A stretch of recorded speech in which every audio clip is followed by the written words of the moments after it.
My name's Bob Grunier, and I'm a volunteer with the Martin Fleischmann Memorial Project. So, what you are looking at here is Horus and Seth. That is Horus on the right and Seth here on the left, in a relief from the throne of Seti I.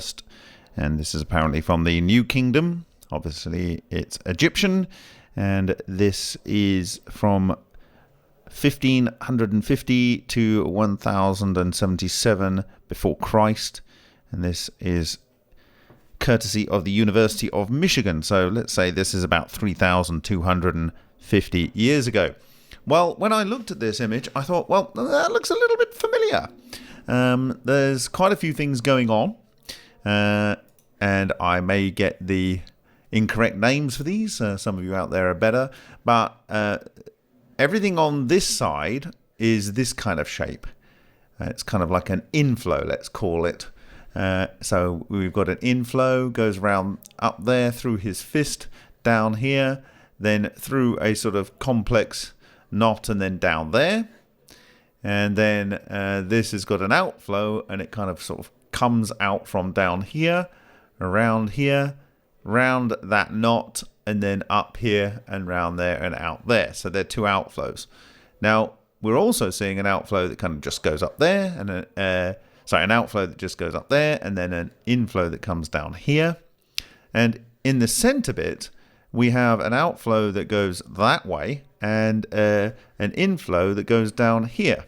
Okay, so there's lots of messaging going on here. So again, if that's coming in here, it's going up there, round there, through this complex knot, and then down into here.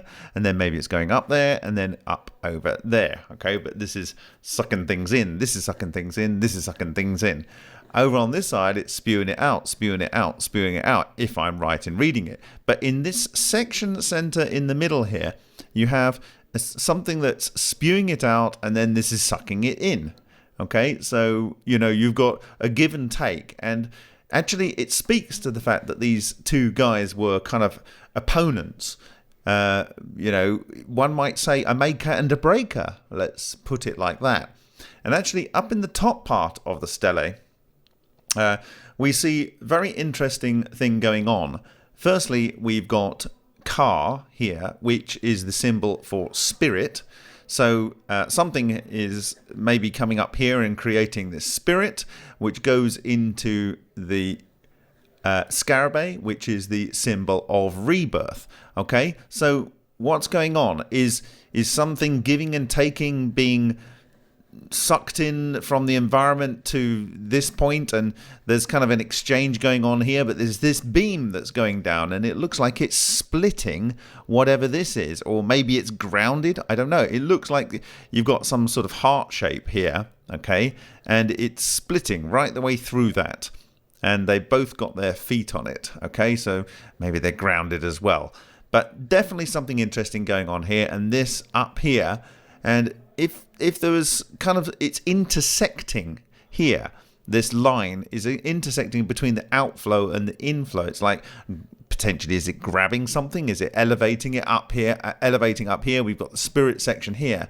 But then when I look at what we've got going up here, we've got these symbols here. So we've got this symbol, which is a symbol for power. We've got the Jed, which is stability, and then we've got our Ankh, which below here is the key to all hidden knowledge. And then in my view, we have the Sothic triangle with the disruption beam here, and we have a sort of snake or whatever, a worm or something, and it's looking inwards. And then we have another worm over here, and everything on this side and everything on this side, they are mirror images. So from that center line down, you've got let's say the right arm and the left arm, and then you've got the right side of the scarabée and the left side of the scarabée. You've got a snake coming in from the right, a snake coming in from the left. You've got everything arranged in a mirror, except on the right, you have some other symbols. People might like to tell me what they are, but whatever. I can see that they are different from the symbols and all the arrangement on the left, other than this is at the top and this is kind of like in the middle. This to me looks a bit like a flower. So is this something to, I don't know, I get a sense that this is about planting and growth and stuff, and on here I get a sense it's kind of like construction. And so I would argue that if you are having an outflow of, let's say, spiritual energy or life force, then that will be good for growing. And if you're condensing it here, you're sucking it in, then it might be good for construction. And obviously, one is going to be using the same resources as the other, and so there will be a natural conflict here, and you need to remain in balance. So I think this is rather wonderful. This is my interpretation of it, seeing it here. But there's a couple of things I want to point out. And firstly, I'm going to throw over our sacred geometry. And what does this show us? Well, ba-boom. Okay, so we have the Christ center here, and the Spirit is coming into the Christ center, and then we have your rebirth above the Christ center. Okay, we have along the center point here and the line of the center point on this side and the golden ratio line, we have the worm coming in and crossing that. And hold on, it doesn't quite look right here. And also, this looks a little bit off. What is going on here? Well, if we go back here and we turn on a couple of lines here, you can see that just like in the Coptic Christian art that came much, much later, the one on the right is slightly elevated. It's slightly elevated. This is lower down. At first glance, they look like perfect mirrors, but they are not. They are subtly different. Yes, we've got the center line going all the way down here. Yes, these are very mirrored. But up here, one looks to be like it's above and the other one's slightly below.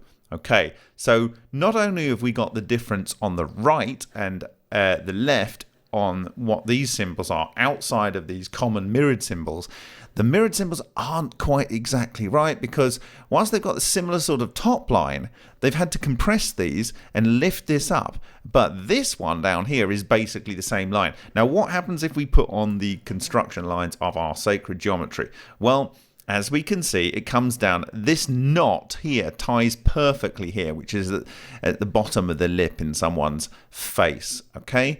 And this area here, what is this area here? Well, first off, let's go up. We're saying that these are in opposition to each other. One might be a maker and the other one's a breaker, giving nutrients to plants. Well, it's kind of the opposite way round, which we've got here. This is kind of the breaker on the right, but it doesn't matter. You could flip this round and it would be, matching it. But this one is raised. This one is the pit. This one's got its little beanie mark in here with the lighter elements here and the heavier elements here. So like I say, if you flip this so we're looking at the back side, it would be oriented correct. But so, we got the maker and breaker here. I believe that's kind of what is being represented here. The actual undercurve here is absolutely perfect. The Christ center appears exactly above the Spirit that's, I believe, coming from down here, this intercepted area here, where there's kind of like this whole inflow here and this outflow going around here, and the outflow is coming to here. It's intercepted, and something is pulled up and spiritual energy is taken out of the matter, is kind of where I'm going with this. And if we put in our Amasa gas and tungsten, you can see very clearly that this intercepted area here is the area of the kind of disintegration of the tungsten in the spherical area, and all of this kind of material outflowing only on this side. So it's kind of a little bit weird. So we got the outflow, is it sucking it in there? Well, it's certainly coming up this way. And maybe it's flipped, I don't know, but it's very curious to me that this is the zone that this occurs. And as we've already said, the Sothic triangle is in this zone. Sorry, the destruction zone of the Sothic triangle is in this zone, and we've seen that the Caduceus spiral, the from the Akkadian Sumerian type knowledge, extends below here. And indeed, in the case of this, the the ultrasound in Suhasralkar that I captured in 2017, this does project below in a somewhat similar fashion to is presented here. Okay, and then lastly, if we overlay the wind hex here, we can see, yes, this projects down below, but the wind hex, as it's arranged here and lines up, actually has its material coming out, and the line across here is where these people's feet are. So, you know, this Horus and Seth.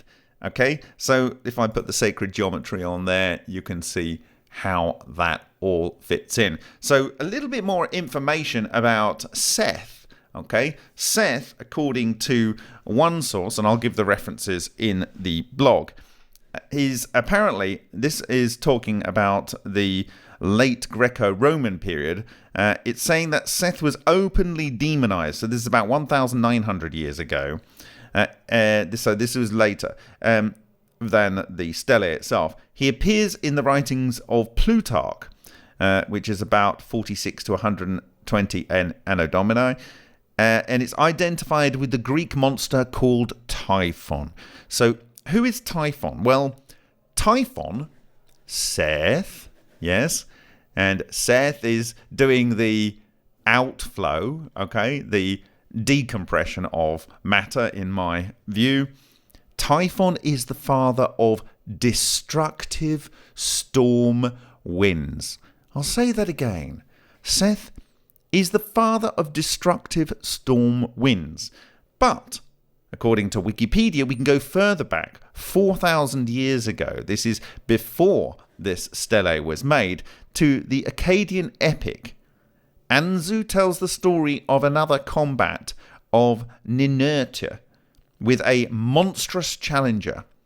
This second foe is the winged monster Anzu. And Anzu is another offspring of Earth, something that nature creates. Like Typhon, Anzu roared like a lion and was the source of destructive storm winds.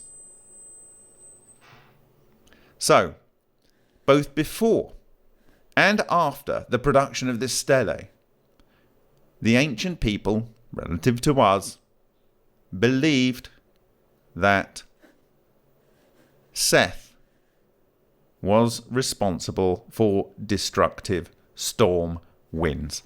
And so I think it's quite fitting that we might consider him an active agent in the wind hex.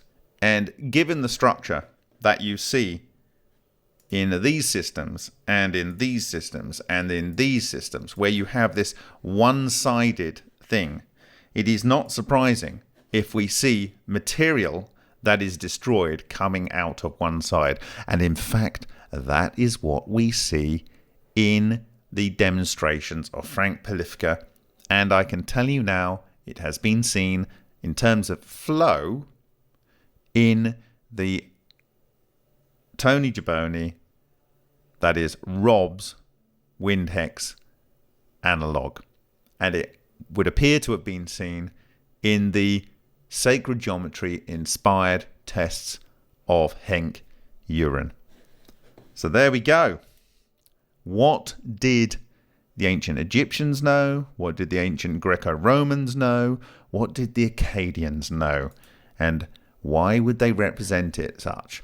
And there's so many things, like the forearm of here lining up with this curve. Obviously the knot here, the place of matter destruction and this disruptive beam going through. Is it splitting rock